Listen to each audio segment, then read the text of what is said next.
नमस्कार दोस्तों, मैं प्रशांत शास्त्री उकलकर स्वागत करता हूं आप सभी का आपके अपने YouTube चैनल में जिसका नाम है संस्कृत सुधा। यहाँ हम पढ़ते हैं संस्कृत बहुत ही रोचक और सरल ढंग से।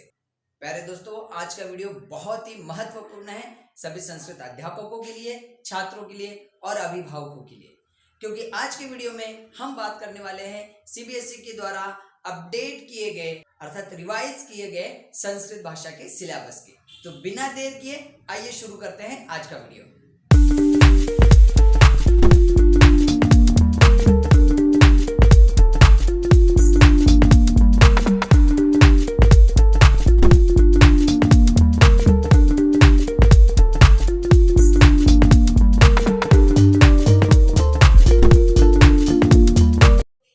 प्यारे दोस्तों, रिवाइज सिलेबस की बात करने से पहले मैं आपको बता दूं कौन सी पाठ्य पुस्तक आपके अभ्यासक्रम के लिए निर्धारित की गई है। जो छात्र संप्रेषणात्मक संस्कृत के बजाय रेगुलर संस्कृत पढ़ते हैं अर्थात जिनका सब्जेक्ट कोड 122 है, उनके लिए 9वीं कक्षा के लिए शेमुशी भाग 1 की पाठ्य पुस्तक निर्धारित की गई है।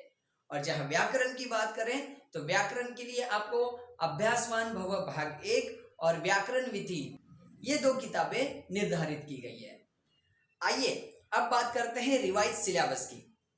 आपकी शेमुशी भाग 1 की जो किताब है उसमें आपको पहला पाठ भारतीय वसंत गीति ही, दूसरा पाठ स्वर्ण काकः और तीसरा पाठ गोदोहनम, ये तीनों पाठ अभ्यासक्रम के लिए हैं। लेकिन चौथा पाठ कल्पतरु आपके अभ्यासक्रम से हटा दिया गया है। पांचवा पाठ सुक्ति मौक्तिकम और छठा पाठ भ्रांतो बालः, ये दोनों पाठ आपके अभ्यासक्रम में हैं, जबकि 7वां पाठ प्रत्यभिज्ञानम और 8वां पाठ लोहतुला इनको पाठ्यक्रम से हटा दिया गया है। 9वां पाठ सीकता सेतु, 10वां पाठ जटायोः शौर्यम और 11वां पाठ पर्यावरणम, ये तीनों पाठ अभ्यासक्रम में रखे गए हैं।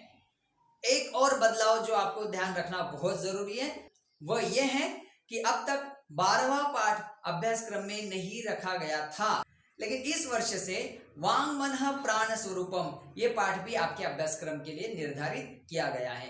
तो इस बदलाव को आप अच्छे से समझ लीजिए ताकि आप इस विषय की तैयारी बहुत अच्छे से कर पाएंगे। आइए अब समझते हैं प्रश्न पत्र के प्रारूप अर्थात क्वेश्चन पेपर फॉर्मेट को। 9वीं कक्षा के लिए जो प्रश्न पत्र का प्रारूप है उसमें 4 खंड दिए जाते हैं, जिसमें पहला क खंड होता है अपठित अवबोधन का जो 10 अंक का होता है। ख खंड होता है रचनात्मक कार्यम का जो 15 अंकों के लिए पूछा जाता है। ग खंड होता है अनुप्रयुक्त व्याकरण का जो 25 अंकों के लिए पूछा जाता है। और चौथा पठित अवबोधन का खंड होता है जो 30 अंकों के लिए पूछा जाता है। तो इस प्रकार 10, 15, 25 और 30 कुल 80 अंकों का प्रश्न पत्र आपको दिया जाता है।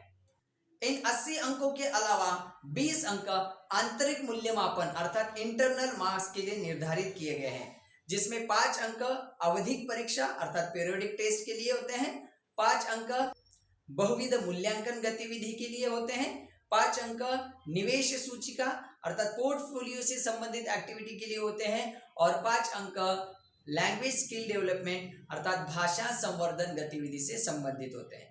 तो इस प्रकार 5, 5, 5, 5 20 अंक आपके आंतरिक मूल्यमापन के लिए निर्धारित है। तो पूर्व के 80 अंक और ये 20 अंक कुल मिलाकर 100 अंकों का आपका यह संस्कृत विषय होता है। आइए अब समझते इन चारों खंडों को विस्तार से। सबसे पहला क खंड है जो अपठित अवबोधन का होता है 10 अंकों का, जिसमें आपको एक अनसीन संस्कृत पैसेज दिया जाता है, उसको पढ़कर आपको प्रश्नों के उत्तर देने होते हैं। इस अपठित अवबोधन पर आपको एक पदेन उत्तरतः, पूर्ण वाक्येन उत्तरतः, इसके अलावा भाषिक कार्यम के प्रश्न पूछे जाते हैं। ध्यान रखिएगा, भाषिक कार्यम में वाक्य में कर्ता कौन है, क्रिया कौन है, कर्ता क्रिया का क्या संबंध है, पर्याय पद लिखिए, विलोम पद लिखिए, विशेषण विशेष्य पहचानिए, इस प्रकार के प्रश्न आपको पूछे जाते हैं। और एक और प्रश्न पूछा जाता है जिसमें सर्वनाम के स्थान पर संज्ञा का प्रयोग करने के लिए कहा जाता है। और इसी अपठित अवबोधन से संबंधित एक प्रश्न आपको पूछा जाता है शीर्षक लेखन का, जिसमें आपको पूरे गद्यांश को पढ़कर उससे संबंधित सही शीर्षक को लिखना होता है। अब बात करते हैं खंड ख की। ख खंड रचनात्मक कार्य से संबंधित होता है, जो 15 अंकों के लिए पूछा जाता है। इसमें सबसे पहला प्रश्न होता है औपचारिक अथवा अनौपचारिक पत्र लेखन का, जिसमें दिए गए पत्र को आपको रिक्त स्थानों की सहायता से पूरा करना होता है। उसके लिए आप मंजूषा में दिए गए शब्दों का भी प्रयोग कर सकते हैं।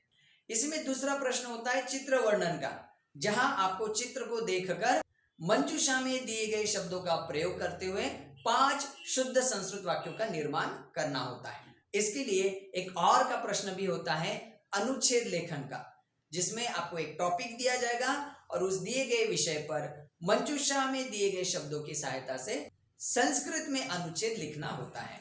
तीसरा प्रश्न होता है अनुवाद लेखन का, जिसमें आपको हिंदी अथवा अंग्रेजी भाषा में दिए गए 5 वाक्यों का संस्कृत में अनुवाद करना होता है। तो इस प्रकार पत्र लेखन 5 अंकों के लिए, चित्र वर्णन 5 अंकों के लिए और अनुवाद लेखन 5 अंकों के लिए, इस प्रकार रचनात्मक कार्य का ख खंड 15 अंकों के लिए पूछा जाता है।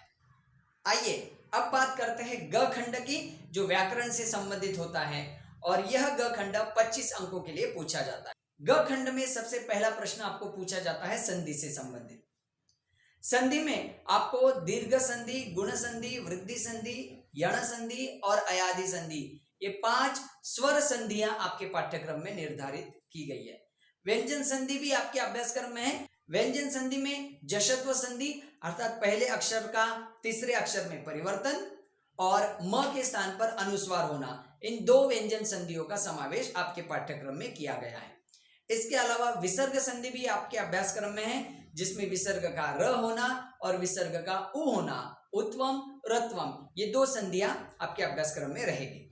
संधि के बाद आपको प्रश्न पूछा जाएगा शब्द रूपाणी, शब्द रूपों से संबंधित, जिसमें आपको अकारांत बालक शब्द, आकारांत स्त्रीलिंगी लता शब्द, इकारांत पुल्लिंगी कवि शब्द, दीर्घ इकारांत स्त्रीलिंगी नदी शब्द, उकारांत पुल्लिंगी साधु शब्द, ऋकारांत पुल्लिंगी पितृ शब्द, ऋकारांत स्त्रीलिंगी मातृ शब्द। व्यंजनांत शब्द रूपों की बात करें तो उसमें आपको राजन, भवत, विद्वस और गुणिन, इन व्यंजनांत शब्दों के रूप भी परीक्षा में पूछे जाएंगे। सर्वनामों की अगर बात करें तो तत्सर्वनाम, किम सर्वनाम, इदम सर्वनाम के अलावा अस्मत् और युष्मत्, ये 2 सर्वनाम भी आपके अभ्यासक्रम में रखे गए हैं। इसके बाद धातु रूपाणी का प्रश्न पूछा जाएगा, जिसमें अभ्यासक्रम में निर्धारित किए गए पठ, गम, क्रीड आदि धातुओं के और आत्मनेपद के सेव और लब धातु के 5 लकारों के रूप पूछे जाते हैं। धातु रूपाणी के बाद कारक विभक्ति का प्रश्न आपको पूछा जाएगा 4 अंकों के लिए, जिसमें निर्धारित किए गए विभक्तियों के अनुसार प्रश्न पूछे जाते हैं। इसके बाद आता है प्रत्यय वाला प्रकरण। प्रत्यय वाला प्रकरण आपको 3 अंकों के लिए पूछा जाएगा, जिसमें आपको त्वा, ल्यप, तुमुन, क्षत्रि, शानच, त और तवतु, इन प्रत्ययों से संबंधित प्रश्न पूछे जाएंगे। इसके बाद आपको संस्कृत में संख्याओं का लेखन, 22 उपसर्ग और अव्यय, इनसे संबंधित प्रश्न पूछे जाएंगे। ध्यान रखिएगा, संख्या, उपसर्ग और अव्यय, ये तीनों ही प्रश्न 2-2 अंकों के लिए पूछे जाते हैं। तो इस प्रकार हमने बात की व्याकरण के ग खंड की। अब बात करते हैं घ खंड की, जिसमें आपको पठित अवबोधनम अर्थात आपके टेक्स्ट बुक से संबंधित प्रश्न पूछे जाते हैं। इसमें सबसे पहला 5 अंक का एक सीन पैसेज दिया जाता है, जिसको हम गद्यांश कहेंगे। एक पद्यांश दिया जाता है, जिसमें श्लोक के आधार से प्रश्न पूछे जाते हैं। 5 अंकों का नाट्यांश भी दिया जाता है, वो भी 5 अंकों के लिए होता है। गद्यांश, पद्यांश और नाट्यांश, इन तीनों से संबंधित एक पदेन उत्तरत, पूर्ण वाक्येन उत्तरत और भाषिक कार्य के प्रश्न आपको पूछे जाते हैं। ध्यान रखिएगा, भाषिक कार्य में फिर से विशेषण विशेषण लिखिए, कर्तृपद या क्रियापद लिखिए, पर्यायपद या विलोम पद लिखिए, इस प्रकार के कॉमन प्रश्न आपको पूछे जाते हैं। इसके बाद आपको पूछा जाता है प्रश्न निर्माण वाला प्रश्न, जहां 5 वाक्यों में दिए गए अधोरेखित शब्द के स्थान पर प्रश्न का निर्माण आपको करना होता है। यह प्रश्न निर्माण वाला प्रश्न 5 अंकों के लिए पूछा जाता है। इसके बाद आपको श्लोक का अन्वय लेखन या भावार्थ लेखन का प्रश्न पूछा जाता है, जो 2 अंकों के लिए निर्धारित होता है। श्लोक का अन्वय लिखने के लिए और भावार्थ लिखने के लिए आपको मंजूषा भी दी जाती है, उसकी सहायता से आप अन्वय पूरा कर सकते हैं या भावार्थ लेखन भी कर सकते हैं। इसके बाद आपको प्रश्न पूछा जाता है घटनाक्रम का, जिसमें पाठ में घटित हुई घटनाओं को क्रमशः लिखना होता है। ये आपने 4 अंकों के लिए पूछा जाएगा। 9वीं कक्षा के लिए एक और बदलाव जो हुआ है वो आपको ध्यान रखना है, वो है अंतिम प्रश्न शब्दार्थ लेखन का। ये कुल 4 अंकों का प्रश्न 2 भागों में पूछा जाएगा। अ भाग में आपको दिए गए वाक्य में अधोरेखित किए गए शब्द का सही अर्थ का चुनाव करना होता है, और ब भाग में शब्दों का उनके उचित अर्थों के साथ मिलान करके लिखना होता है।